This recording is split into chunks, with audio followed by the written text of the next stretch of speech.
Yesterday when I closed, I was talking about Buckskin Sam. Just happened to bring him up.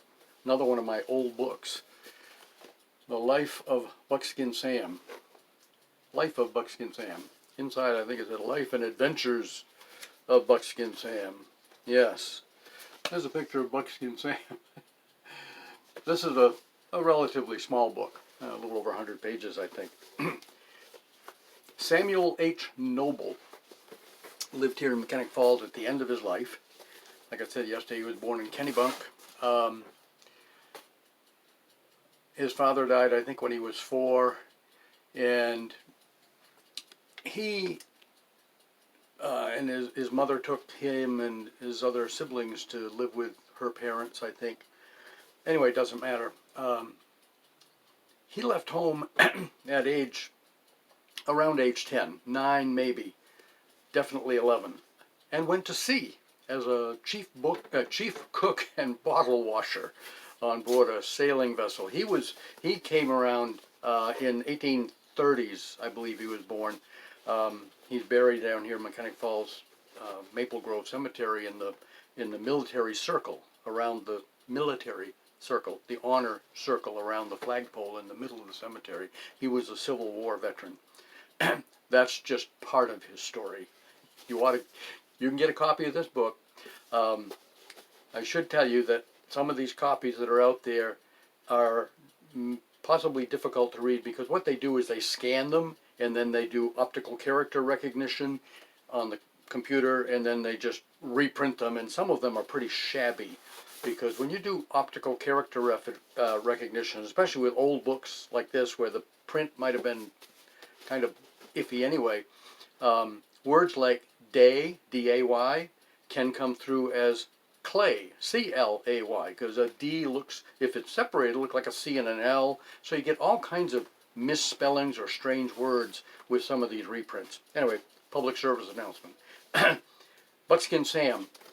My grandfather, on my mother's side, Corliss Benson, was a teenager when Buckskin lived here.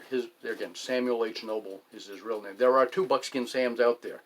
This is our main version, Samuel H. Noble. Excuse me.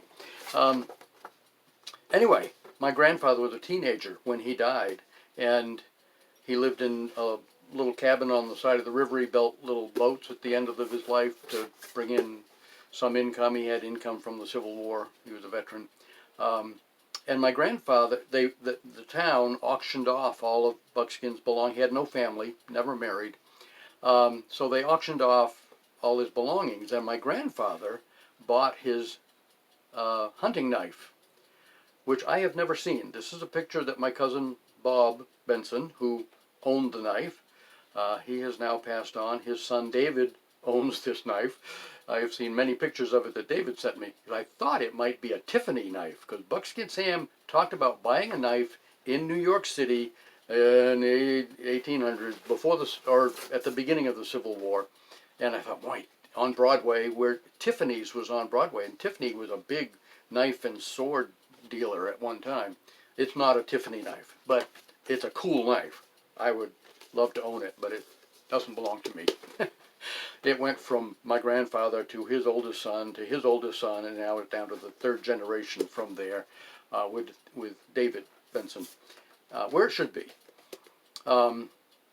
Anyway, Buckskin Sam was like a combination of Indiana Jones and Forrest Gump, 50-50, all rolled together. He went by ship. He was on ships when he was, like I said, 9 possibly, 10, 11 definitely. When he was 12, the ship was down in Buenos Aires, Argentina. I think that's where Buenos Aires, I don't know. Anyway, and he took a gun every place. He was a hunter, loved to hunt. And one of his most prominent statements in his book is, "I up with my gun and shot it." He hunted everywhere he went, and he was hunting in Argentina, south of South America, and we'll tell more about it later. Have a nice weekend.